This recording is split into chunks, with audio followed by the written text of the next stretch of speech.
I'm Mason, 33 years old, and a senior executive at a leading tech company in Seattle. Growing up, my parents were always supportive, but my sister Madison, that's a different story. Our rivalry took an unexpected turn when my family rejected me from attending my mom's birthday dinner. Why? To make room for Madison's new successful boyfriend. Little did they know success has many definitions. Before I dive into how my family went from treating me like the family failure to desperately seeking my forgiveness, take a second to let me know where you're watching from and hit that like and subscribe button. Trust me, you'll want to see their faces when they realized who I really was. I grew up in suburban Chicago, in a typical middle-class neighborhood. Our house wasn't fancy, but it was comfortable with 4 bedrooms and a backyard where we'd have summer barbecues every weekend. My dad worked as an account manager at an insurance company, while my mom taught 3rd grade at the local elementary school. They were hardworking people who believed in traditional values, especially when it came to education and career paths. During my early childhood, I had a close relationship with my parents. I remember sitting on my dad's lap while he read the Sunday paper and helping my mom grade simple arithmetic tests at the kitchen table. Those moments felt warm, safe, and affirming. I was their first child, and for 2 years I had their undivided attention and love. Then Madison came along. 2 years younger than me, she quickly became the family favorite. It wasn't obvious at first, but as we grew older, the pattern became clear. Madison was naturally outgoing and charismatic. She brought home perfect report cards, won spelling bees, and always seemed to say the right things around adults. I was more reserved, thoughtful, and interested in taking things apart to see how they worked rather than collecting gold stars and trophies. "Why can't you be more like your sister?" became a familiar refrain in our household. When Madison was accepted into the gifted program in 4th grade, my parents threw a party and invited the entire extended family. When I won the science fair that same year, I got a pat on the back and a good job. The message was subtle but consistent. Madison's achievements mattered more. As we entered high school, the comparisons intensified. Madison joined every club, became class president, and started preparing for Ivy League applications in her freshman year. I found my passion in computer science and spent hours coding in my room. My parents viewed her extracurricular activities as building a future, while my coding was just playing on the computer. When it came time for college decisions, the family dynamics reached a breaking point. Madison was accepted to Princeton with a partial scholarship. My parents were ecstatic, telling everyone they knew about their daughter's achievement. I, on the other hand, had been researching alternative paths. The tech industry was changing rapidly, and I saw opportunities that didn't necessarily require a traditional 4-year degree. "I'm thinking about doing a coding boot camp instead of college," I announced at dinner one night. The silence that followed was deafening. My father put down his fork, looking at me as if I'd suggested becoming a professional gambler. "That's not a real education, Mason," he said firmly. "You need a degree to be successful in this world." My mother chimed in with her concerned teacher voice. "Honey, think about your future. What company would hire someone without a college degree?" Madison just smirked across the table, secure in her position as the child who was doing things the right way. Despite their objections, I stuck to my plan. I enrolled in an intensive coding boot camp in Chicago, supporting myself by working nights at a local electronics store. The program was challenging and immersive, and I thrived in the practical, hands-on environment. Within 3 months, I had built a portfolio of projects and was ready to enter the job market. My first position was as a junior developer at a small startup.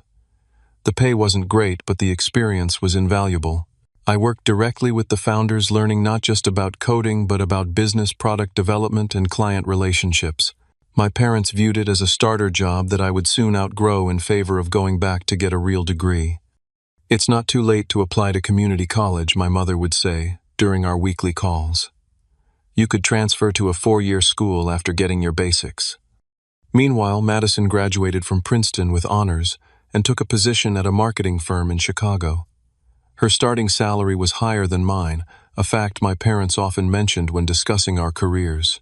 What they didn't understand was that I was building something different, investing in skills and connections that would compound over time. Over the next 5 years, I moved through 3 different companies, each step bringing more responsibility and higher compensation. I relocated to Seattle for a mid-level engineering position at a growing tech company, then was promoted to team lead within 8 months. By the time I was 30, I had been recruited to join a prominent tech company as an engineering director managing a team of 20 developers. Through it all, I maintained a relatively modest lifestyle. I lived in a comfortable but not extravagant apartment, drove a practical car, and invested most of my earnings. I never flaunted my success or salary, partly because I valued privacy, and partly because I'd learned early on that my accomplishments would never be enough for my family anyway. Why bother trying to impress them? My parents remained politely interested in my career, but clearly didn't understand what I actually did.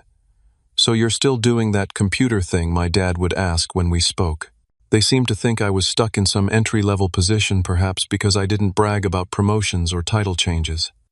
Madison, meanwhile, had plateaued at her marketing firm but continued to be the golden child, especially after she bought a condo in an upscale Chicago neighborhood that she could barely afford.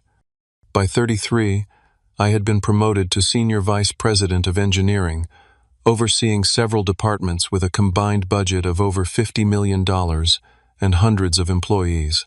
I was responsible for critical technology decisions, managed large-scale projects, and reported directly to the C-suite executives. My compensation package had grown substantially, but my lifestyle remained relatively unchanged. I valued financial security and independence over outward displays of wealth. 6 months ago, I personally interviewed and approved the hiring of a promising young developer named Ryan Thompson. He had 3 years of experience and showed excellent problem-solving skills during the technical interviews. He was assigned to one of the teams under my purview, and while we didn't interact daily, he was definitely within my organizational chart. Ryan was talented, but clearly early in his career journey, the kind of person we hired for their potential rather than their existing accomplishments. Meanwhile, Madison's life continued on its carefully curated path. After a series of relationships with men she deemed appropriate in terms of status and income, she had recently started dating someone new. Our parents mentioned him during our occasional family calls, noting how successful and ambitious he was. Madison had always been strategic about her relationships, viewing them as extensions of her personal brand rather than authentic connections. She dated lawyers, doctors, and business executives, often moving on when she found someone with more impressive credentials. "He works at some big tech company," my mother mentioned during one call. "Madison says he's going places fast." I didn't think much of it at the time. Madison had always exaggerated the importance and achievements of her boyfriends. It was part of her ongoing narrative that her life choices were superior to mine. Little did I know that her new relationship would soon bring our parallel lives into direct collision. My mother's 60th birthday was approaching in May. In our family, milestone birthdays had always been celebrated with elaborate gatherings bringing together extended family and close friends. My mother's 50th had been a weekend-long affair at a rented lake house, with catered meals and professionally taken family photos. These celebrations were non-negotiable family events marked on calendars months in advance. 2 months before the big day, my father called to give me the heads-up about the upcoming celebration. "We're planning something special for your mother's 60th, he said casually. "Dinner at La Maison on the 15th. Put it on your calendar." La Maison was an upscale French restaurant in downtown Chicago, known for its exclusive atmosphere and excellent cuisine. I immediately made arrangements to fly in from Seattle for the weekend and booked a hotel nearby. I also ordered a custom piece of jewelry for my mother, a necklace with birthstones representing each family member, and arranged for a spa day for her the morning of her birthday. I had attended every important family event despite the distance, flying back to Chicago several times a year to maintain connections. Though our relationships were complicated, family occasions remained sacred in my mind. I'd never missed a milestone birthday, holiday gathering, or significant celebration. Maintaining those traditions felt important even as other aspects of our family dynamic remained strained. The week before the planned celebration, my phone rang with my father's number displayed on the screen. I answered while walking between meetings at the office. "Hey Dad, what's up? I was just finalizing my flight details for next weekend." There was an uncomfortable pause before he spoke. "About that, Mason. We're having a bit of an issue with the reservation at La Maison. Oh, do we need to change the time or date? I asked already, mentally rearranging my schedule to accommodate any changes. Not exactly, he said, his voice unnaturally hesitant. The thing is, the space we reserved is smaller than we initially thought. We're having to cut down the guest list a bit. I stopped walking, standing still in the middle of the corridor as employees passed by. What are you saying, Dad? It might be better if you came to visit another time, he said finally. Maybe the weekend after. We could have a small family dinner then, just the four of us. The implication was clear, but I could hardly believe it. Are you uninviting me from Mom's birthday? Don't think of it that way, he said quickly. We're just postponing your visit. Your mother will get to celebrate twice. I pressed for more information, confused by this sudden change. Who all is coming to the actual birthday dinner then? Another pause. Well, your mother and I, of course. Your Aunt Susan and Uncle Bob. Your cousins. And Madison and her boyfriend. The pieces began to fall into place. So Madison's boyfriend is coming, but I'm being asked not to. My father sighed, clearly uncomfortable with the conversation. Madison really wants to introduce him to the family. He's quite successful, you know. Works at some big technology firm in a very important position. And that's relevant because, well, my father continued, his voice, taking on a slightly condescending tone. Madison thought you might feel, well, a bit uncomfortable around him, given your different career paths. She says he's on track for executive leadership, and we know how you feel about your more alternative career choices. I couldn't believe what I was hearing. After years of downplaying my career achievements, my family was now explicitly excluding me based on their misconception of my professional status. The irony would have been amusing if it wasn't so hurtful. Let me get this straight, I said, keeping my voice even despite the anger building inside me. I'm being uninvited from my own mother's milestone birthday because Madison wants to show off her boyfriend, and you're worried I'll feel inferior to him. Don't be dramatic, Mason, my father said dismissively. It's just one dinner. You can still call your mother on her birthday, and as I said, we can have a nice meal when you visit the following weekend. Has Mom agreed to this arrangement? I asked.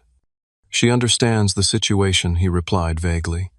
Madison has been planning this for weeks. Her boyfriend is very busy, and this was the only weekend he could make it. You know how important first impressions are. The subtext was clear. Madison's boyfriend's schedule and comfort were being prioritized over my presence at a family milestone.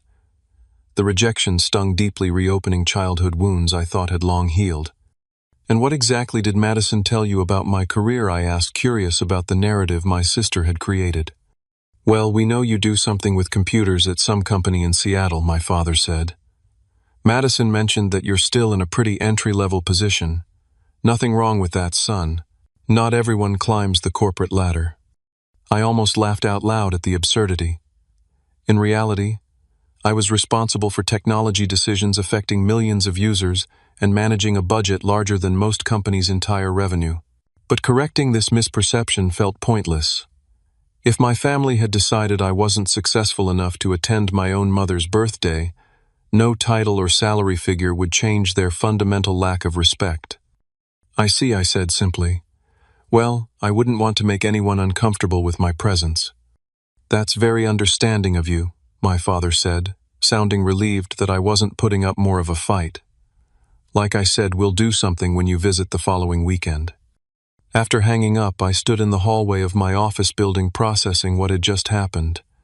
The rejection brought back every moment of feeling less than in my family's eyes. Every comparison to Madison, every dismissal of my choices, every subtle and not so subtle indication that I wasn't measuring up to their standards. My initial reaction was a mixture of shock and disbelief, followed quickly by a deep, aching hurt. These were the people who were supposed to value me unconditionally, yet they had just explicitly stated that I wasn't welcome at an important family gathering because they perceived me as professionally inferior. Anger followed the hurt. I was tempted to call back and set the record straight to enlighten my father about my actual position and success. I imagined the satisfaction of watching them backpedal and suddenly find space at the table for me, but something stopped me. Would revealing my professional status change anything fundamental about our relationship? Would it make them value me for who I was rather than what I had achieved? I decided to respect their decision while maintaining my dignity. I canceled my flight and hotel reservation and sent a thoughtful gift and flower arrangement to be delivered to my mother on her birthday. I would not force my presence where it wasn't wanted, but neither would I pretend their actions hadn't hurt me deeply. What I didn't yet realize was that this rejection would set in motion a series of events that would expose years of family misconceptions in the most unexpected way. After the phone call with my father, I tried to put the whole situation out of my mind and focus on work. But human curiosity is a powerful force. Despite my best efforts, I found myself wondering about this supposedly impressive boyfriend who had effectively taken my place at the family table. What kind of person was he? What position did he hold that my sister found so impressive? And why did the timing of all this feel oddly coincidental? One evening, after a long day of meetings, I found myself scrolling through Madison's social media profiles. She had always been prolific online, carefully curating an image of success and happiness. Her recent posts featured artfully composed photos of brunches, wine tastings, and cultural events, often with carefully worded captions about living my best life and blessed with success. And there he was appearing in photos from about 2 months ago. A tall man with dark hair and a confident smile, always impeccably dressed in what looked like designer clothes. His arm was around Madison in most shots, and her captions referred to him only as my amazing guy or someone special without tagging or naming him. There was something vaguely familiar about his face, but I couldn't quite place it. In the tech industry in Seattle, you end up crossing paths with thousands of people at conferences, networking events, and industry functions. He could have been someone I'd seen in passing at any number of professional gatherings. I clicked on a clearer photo where he was more prominently featured. Madison had captioned it, "Date Night," with my successful tech executive hide, which made me roll my eyes at her transparent status signaling. But as I studied the image more closely, recognition dawned. No way, I muttered to myself. It couldn't be. I opened my company directory and searched for Ryan Thompson. His professional headshot appeared, immediately confirming my suspicion. Madison's successful boyfriend was none other than the developer I had hired 6 months ago. The irony was almost too perfect. My sister was dating someone who reported up through several layers of management to me. Ryan was talented and promising, but he was 3 years into his career and nowhere near executive leadership.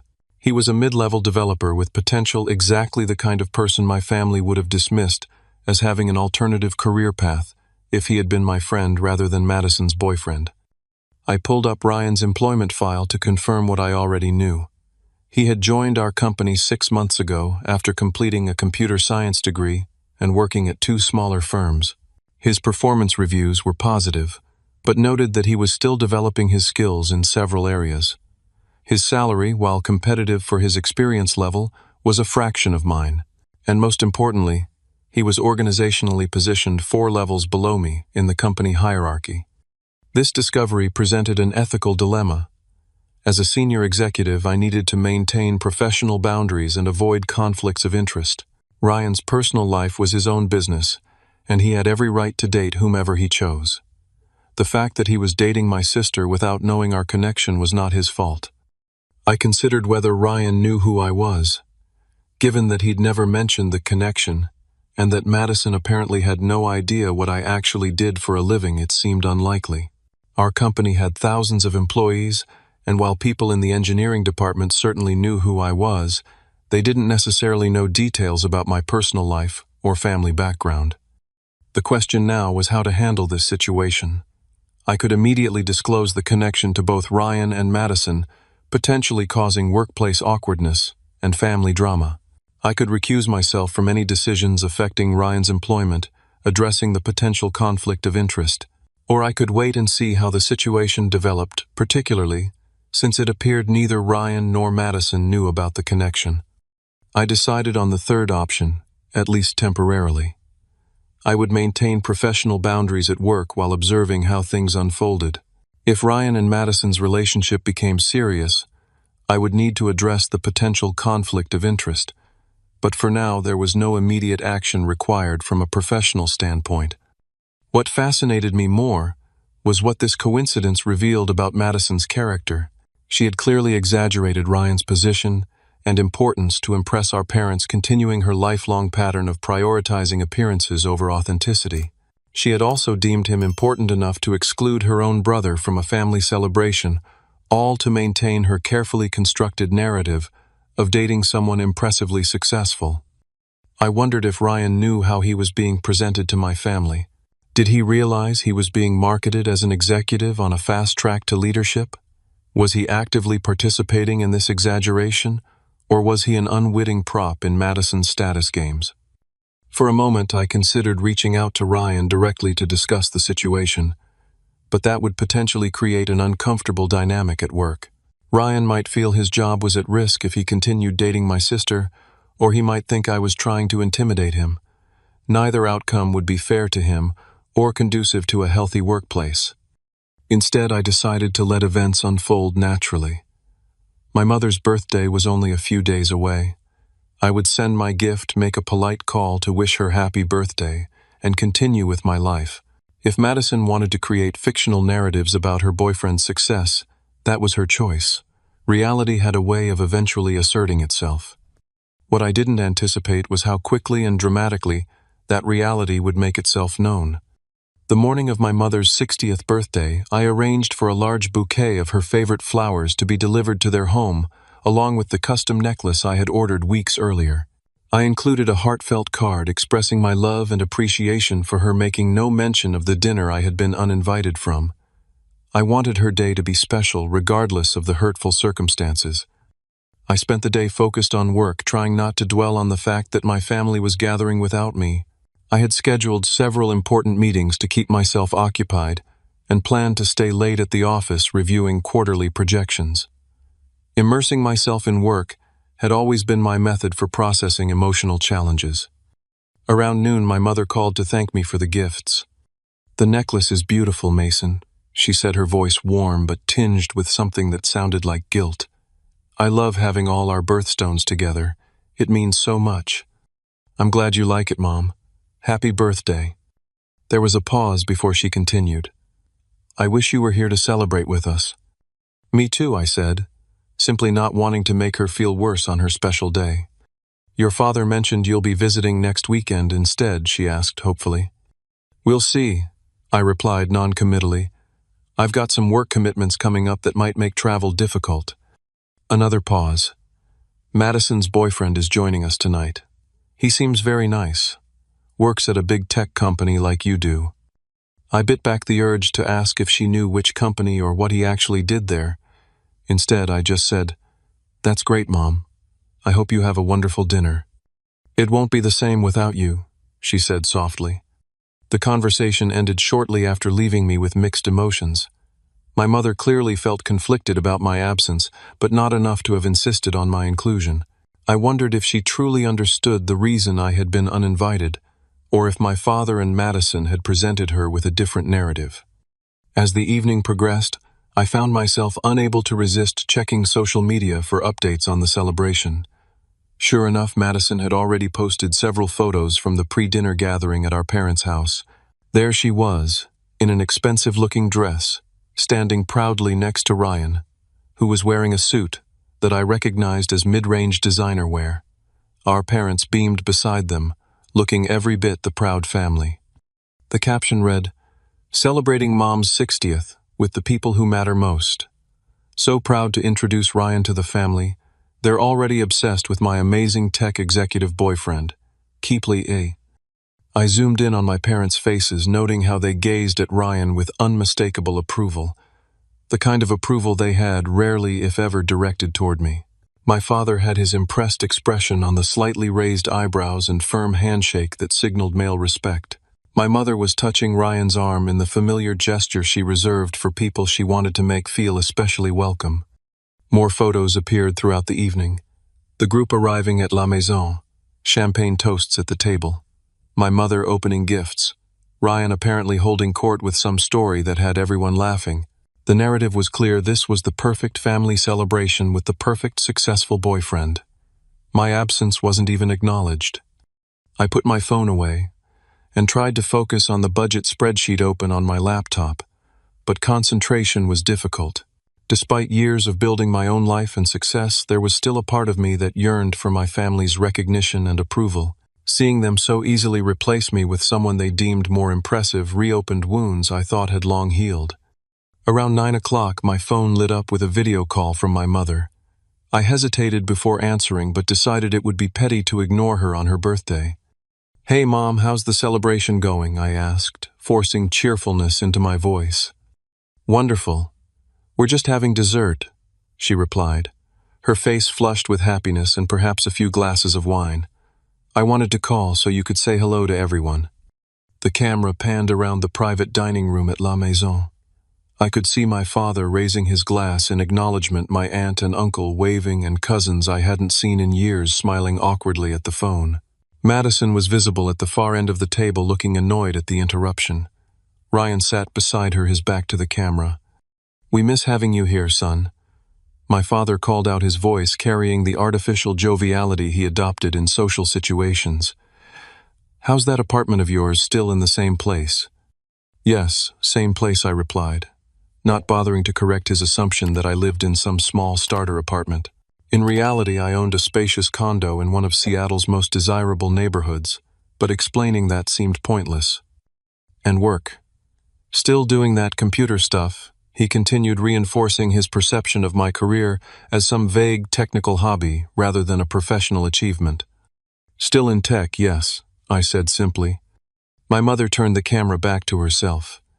"Mason has sent me the most beautiful necklace with all our birthstones," she told everyone at the table. "Wasn't that thoughtful?" I could hear Madison's voice off camera. "That's nice. Ryan got Mom those designer earrings she's been wanting for ages, the ones from that exclusive boutique." My mother looked slightly uncomfortable but quickly recovered. "Yes, those too. I'm being absolutely spoiled today." She turned the camera again, this time panning slowly across the table. "Everyone say hello to Mason." As the camera moved past different family members, I nodded and smiled appropriately. Then it reached Madison and Ryan. Madison was whispering something in Ryan's ear, and he was nodding while reaching for his water glass. As the camera settled on them, Ryan looked up directly into the frame. The moment of recognition was instantaneous and unmistakable. Ryan's eyes widened and he choked slightly on his water. He quickly composed himself but couldn't hide his shock. "Mr. Richards," he said incredulously. Then, as professional instinct took over, he straightened in his chair and added, "Hello, boss." The silence that followed was deafening. The camera shakily turned back to my mother's confused face. "Boss," she repeated, looking from the phone to something off camera and back again. "What do you mean, boss?" I could hear Madison's sharp whisper. "What are you talking about, Ryan?" Ryan's voice came through clearly, sounding bewildered. "That's Mason Richards. He's the senior VP of engineering. My boss's boss." Another silence then, a cacophony of confused voices.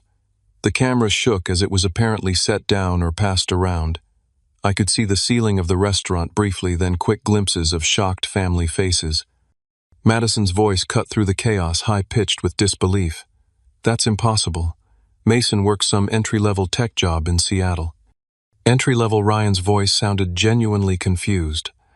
"Mr. Richards oversees the entire engineering division. He's one of the most senior executives in the company." My father's face suddenly appeared in frame, closer than necessary to the camera. "Mason, is this true? Are you this young man's superior at work?" I nodded calmly. "Ryan was hired about 6 months ago. He's a talented developer on one of our engineering teams." "But you never said," my father began. "You never asked," I replied simply. The video call abruptly ended. Whether intentionally or accidentally, someone had hung up. I sat back in my office chair, processing what had just happened. The carefully constructed narrative about my career and success that my family had maintained for years had just collapsed in the most public and unexpected way possible. My phone immediately began buzzing with text messages. From my father, "Call me immediately. We need to talk about this." From my mother, Mason. I'm so confused. Please explain what's happening. From Madison. How dare you humiliate me like this? I set my phone aside, not ready to engage with any of them yet. The truth had finally emerged, but not by my design or choice. Now I needed to decide how to handle the fallout both personally and professionally. The next 24 hours brought a barrage of communications from my family. My phone filled with missed calls, voicemails, and text messages. I read and listened to them all, but decided to take time before responding. After years of being misunderstood and undervalued, I felt I deserved space to process my own feelings before managing theirs.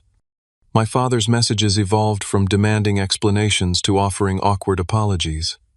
I don't understand why you never told us about your position, his first voicemail began accusingly.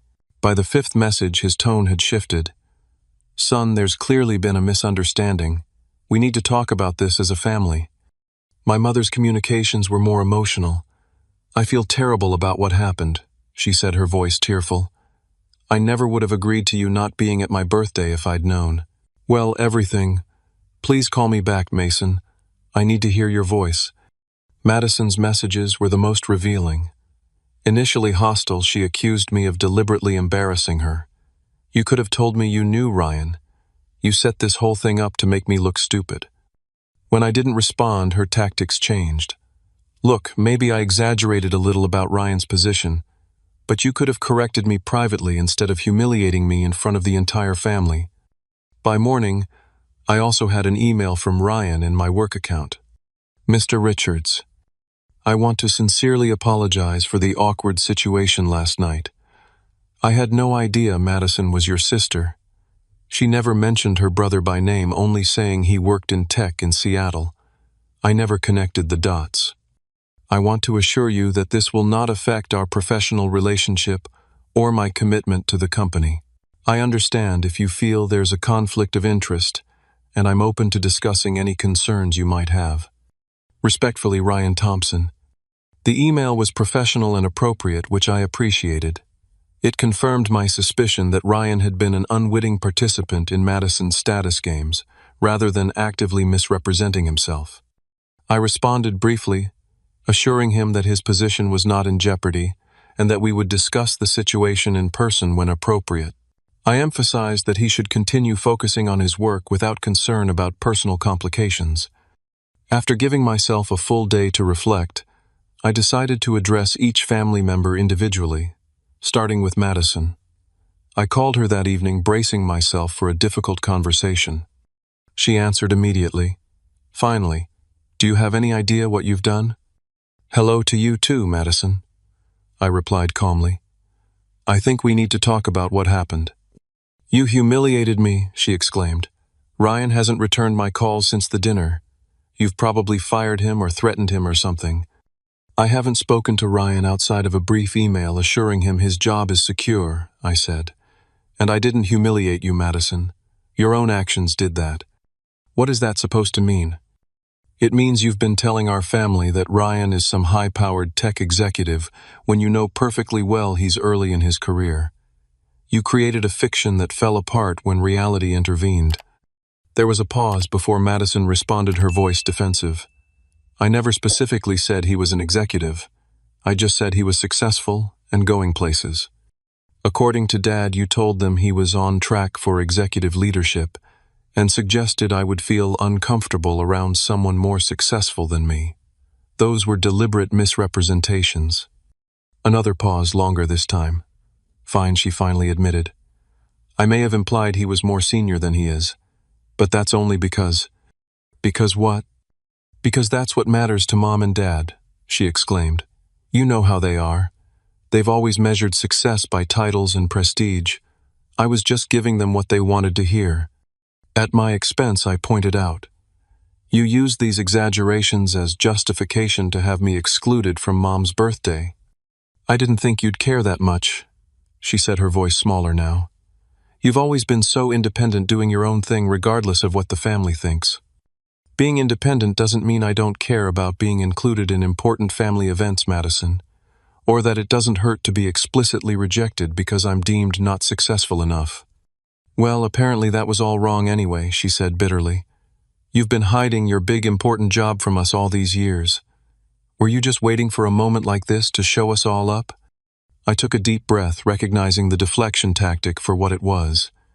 I never hid anything. I simply stopped trying to correct the narrative that you and our parents created. You all decided long ago that my path wasn't valuable or impressive, so I stopped seeking your validation. So you're saying this is all our fault? Madison asked defensively. I'm saying we all contributed to a family dynamic where authenticity was sacrificed for appearances and where success was defined so narrowly that we couldn't see or appreciate each other's actual achievements. The conversation continued in circles for another 20 minutes. Madison alternated between defensive justifications and reluctant admissions of fault. By the end, we had reached an uneasy truce rather than a true resolution. Years of competitive dynamics couldn't be resolved in a single phone call. For what it's worth, Madison said before hanging up, Ryan really did talk about how much he respected his boss's boss's boss. I just never imagined that person was you. The irony wasn't lost on me. All these years, my family had been dismissing my career while I had been building a reputation for leadership and excellence among my peers and colleagues. It was a stark reminder that external validation, especially from family, wasn't a reliable measure of actual achievement. Next, I scheduled a video call with Ryan to address the personal and professional boundaries of our unexpected connection. He appeared on screen looking nervous, his usual confidence subdued. Thank you for making time for this conversation, Mr. Richards, he began formally. Under the circumstances, I think you can call me Mason when we're discussing personal matters, I offered. Though in professional contexts, we should maintain appropriate boundaries. Ryan nodded, visibly relieving. I want to assure you that I had no idea about the connection. Madison mentioned having a brother in tech in Seattle, but never by name. I never made the connection. I believe you, I assured him. And I want to be clear that your position at the company is not affected by this situation. Your work will continue to be evaluated on its own merits. Thank you, he said sincerely. I'm extremely uncomfortable with how I was positioned in your family situation. I never claimed to be an executive or anything close to it. I understand that too, I said. Madison has a history of enhancing the status of people in her life. That's not your responsibility. We discussed practical considerations, agreeing that our work interactions would remain strictly professional and that we would disclose the connection to HR to avoid any appearance of conflict of interest. I also made it clear that I wouldn't be involved in his performance reviews or promotion decisions going forward. If I may ask, Ryan said hesitantly, as our conversation was wrapping up, has this situation affected your relationship with your sister? I considered the question carefully. Our relationship has been complicated for many years. This is just the latest chapter in a longer story. Ryan nodded thoughtfully. For what it's worth, she speaks very highly of you when it's just the two of us. I think there's a lot of admiration underneath the competition. His observation surprised me, offering a perspective on Madison I hadn't considered. Perhaps there was more complexity to her feelings than I had recognized. With the most immediate conversations handled, I turned my attention to my parents. After several exchanges of messages, we agreed to meet for dinner the following weekend at a restaurant in Chicago. I flew in on Saturday morning, bracing myself for what promised to be an emotionally charged reunion. The restaurant my parents selected for our meeting was an upscale steakhouse in downtown Chicago, the kind of establishment designed to impress business clients with its dark wood paneling and attentive service.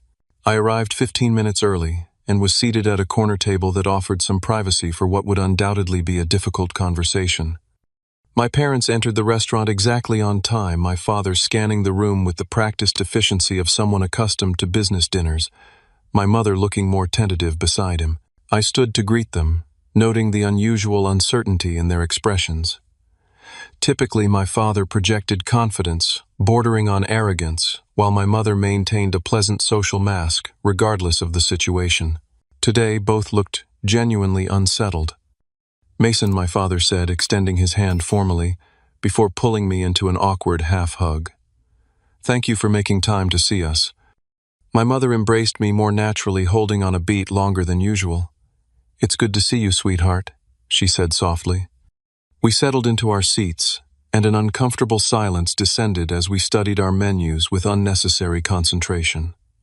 After the waiter took our orders and brought drinks, my father finally addressed the elephant in the room. "Son, I owe you an apology," he began, his voice carrying the slightly rehearsed quality of a prepared statement. "What happened at your mother's birthday was unfortunate, and I take responsibility for my role in it." I nodded but remained silent, waiting for him to continue. "I should have questioned Madison's characterization of the situation more thoroughly," he continued, "and I should never have suggested you miss your mother's birthday celebration." "But why did you accept her framing so easily?" I asked. "Why was it so believable to you that I would be intimidated by someone supposedly more successful?" My father looked uncomfortable. "You've always been difficult to read when it comes to your career. You never talk about promotions or accomplishments. You live modestly. You don't seem to care about the markers of success that most people value. And that made you assume I wasn't successful." "I wouldn't put it that way," he hedged. "We just didn't have a clear picture of what you were doing professionally." "You never asked," I pointed out. "Not in any meaningful way. Still doing that computer thing isn't exactly showing interest in my career." My mother interjected, tears forming in her eyes. "We didn't understand what you did, Mason. All those technical terms and company names meant nothing to us. Madison's path was easier to comprehend and share with friends. So because my career didn't make for easy conversation at your social gatherings, you decided it wasn't worth understanding." "That's not fair," my father protested. "Isn't it?" I challenged. "When Madison got her marketing job out of college, you learned every detail of her company and position so you could brag about it to your friends. You never made that effort with me." My father started to object, then stopped, considering my words. "I suppose there's some truth to that," he admitted reluctantly. "The issue isn't just about what happened at Mom's birthday," I continued. "It's about a pattern that's existed our entire lives. Madison follows the path you understand and approve of, so she gets recognition and support. I choose a different route, so my achievements are minimized or ignored." "We've always been proud of you both," my mother insisted, wiping away a tear. "Have you?" I asked gently. "Or have you been proud of Madison and tolerant of me?" The question hung in the air as our appetizers arrived. We ate in silence for a few minutes, each processing the uncomfortable truths being surfaced. I think my father said finally that we may have had a narrow definition of success, one that was shaped by our own experiences and limitations. It was perhaps the most self-aware statement I'd ever heard from him, and it caught me by surprise. When I was coming up in the insurance business, he continued, success had clear markers: the corner office, the title on the door, the company car. These were things everyone understood and respected. He looked at me directly. "Your path didn't have those familiar signposts, so I didn't know how to evaluate it or explain it to others. So instead of learning, you dismissed it," I concluded. He nodded slowly. "I think that's fair, and I was wrong to do so." My mother reached across the table to take my hand. "When we saw how Ryan reacted to you on that video call, it was like suddenly seeing you through someone else's eyes. The respect in his voice when he called you boss. It made us realize how little we knew about your actual life." "I never needed you to be impressed by my title or salary," I said. "I just wanted you to respect my choices and be interested in my journey, even if it didn't follow the conventional path you understood." "We should have done better," my father acknowledged, "and I'm truly sorry we didn't." As our main courses arrived, the conversation shifted to more specific questions about my actual role and responsibilities. For perhaps the first time, my parents listened attentively as I explained my position, the scope of my authority, and the projects my teams were working on. They asked thoughtful follow-up questions and seemed genuinely interested in understanding my professional world. "Why didn't you ever correct our misperceptions?" my mother asked eventually. "You must have known we didn't understand your actual position." I considered the question carefully. At first I tried, but my achievements were always compared unfavorably to Madison's more traditional path. Eventually I stopped seeking your validation and focused on building a career that satisfied me regardless of whether you understood or appreciated it. And we reinforced that by continuing to misunderstand and undervalue your choices, my father said, showing a level of insight I hadn't expected. Yes, I agreed. It became a cycle. The less you valued my path, the less I shared about it. The less I shared, the less you understood. And so on. I wish we could go back and do things differently, my mother said, sadly. We can't change the past, I replied, but we can set better patterns for the future. As the meal progressed, we began discussing what those new patterns might look like. I was clear about my expectations going forward, genuine interest in my life and career, respect for my choices even when they differed from their expectations, and fair treatment compared to Madison. No more excluding me from family events based on perceived status, I said firmly.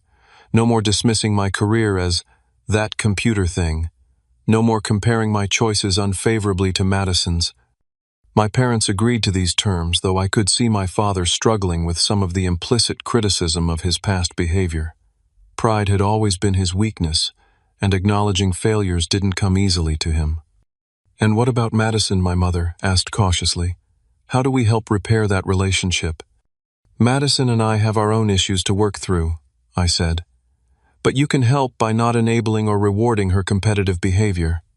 Don't let her use status or accomplishments as currency for preferential treatment.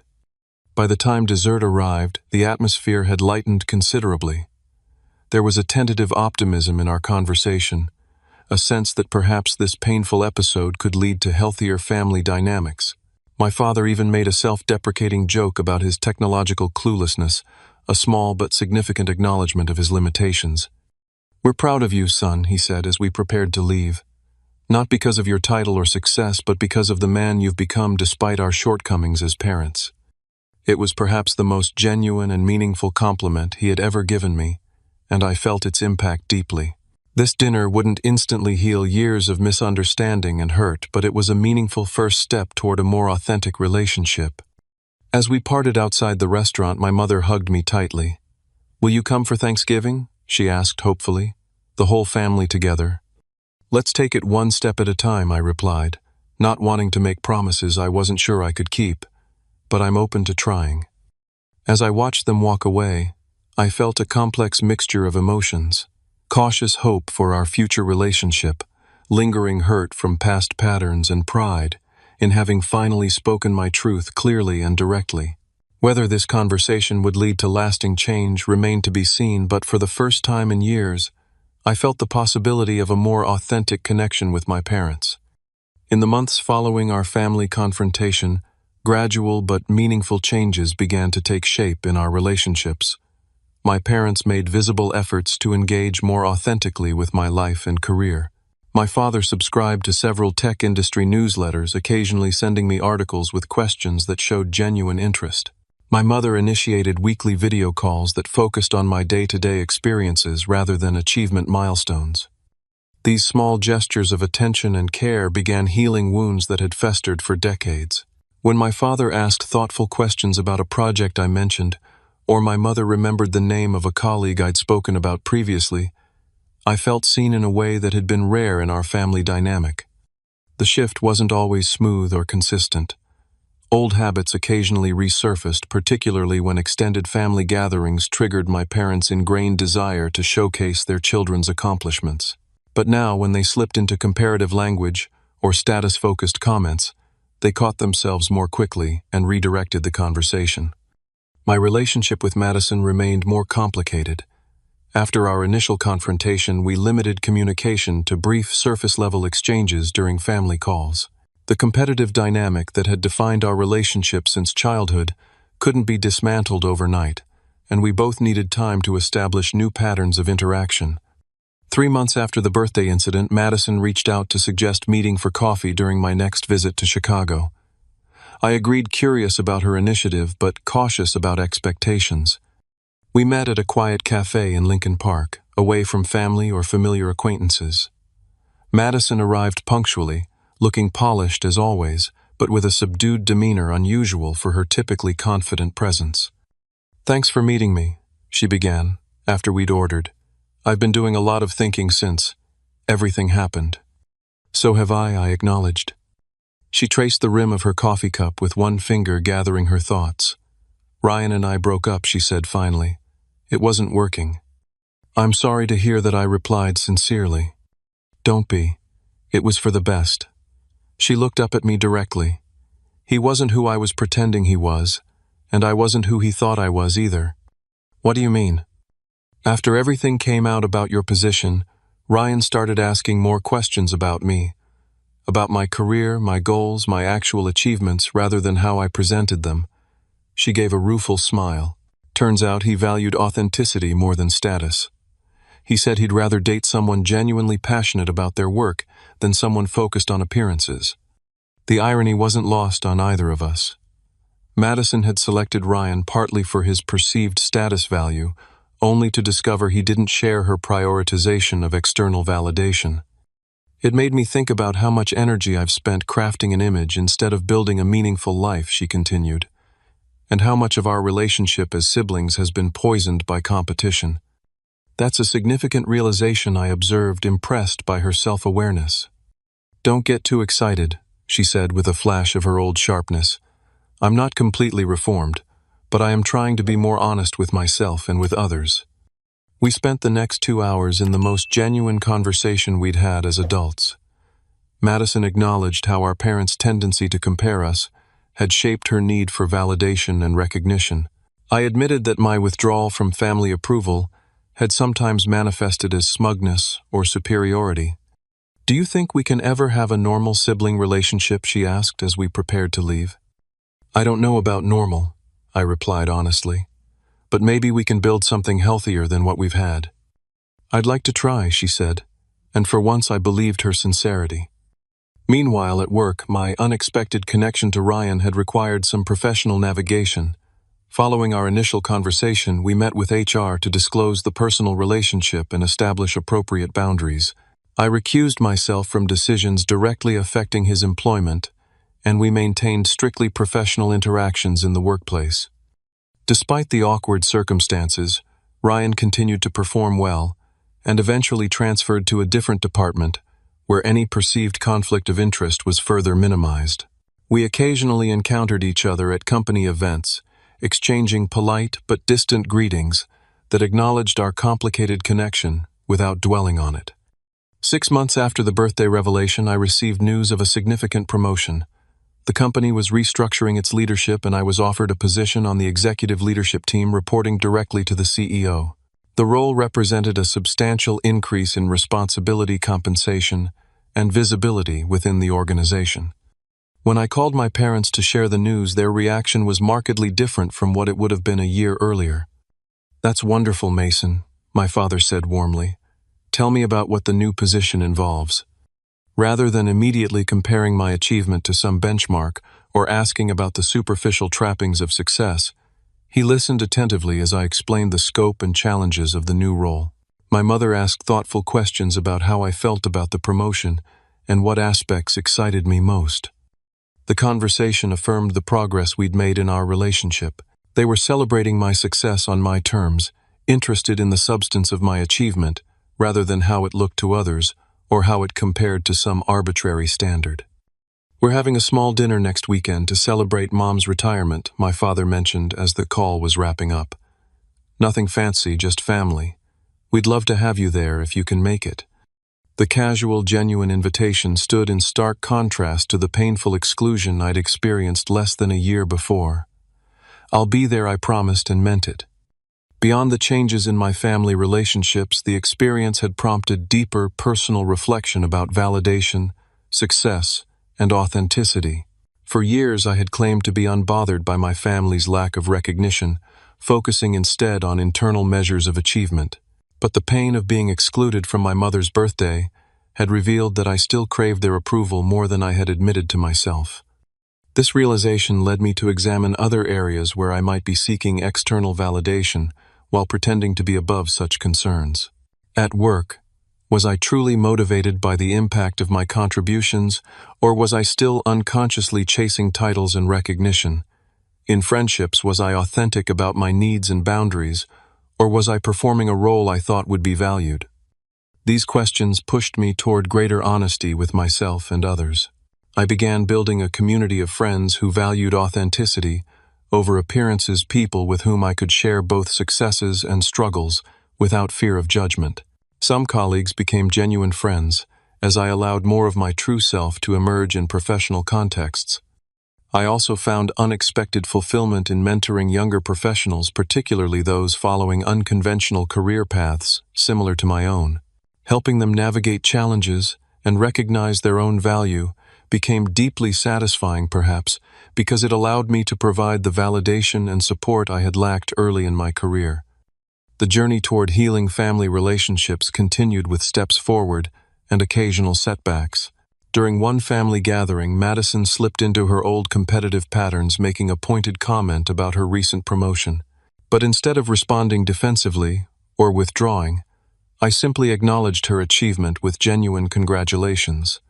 The moment passed without escalating into our familiar toxic dynamic, a small but significant victory. My parents, too, sometimes reverted to old behaviors, particularly when stressed or around certain relatives who triggered their status concerns. But now, when it happened, we had developed the language and trust to address it directly rather than allowing resentment to build silently. As I reflected on the entirety of this journey one evening, sitting on the balcony of my Seattle condo with a view of the city lights, I recognized the profound lesson at its core. Respect and recognition should never be conditional on status or conformity to others' expectations.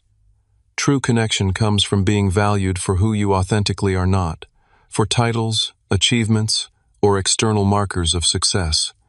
My family had needed the shock of discovering my professional position to recognize their flawed value system, but the meaningful change came not from them finally seeing me as successful by their standards.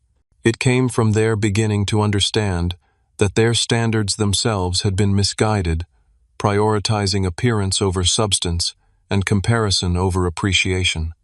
For my part, I had learned that while independence is valuable, completely disconnecting from family approval had been partly a defense mechanism rather than a healthy boundary.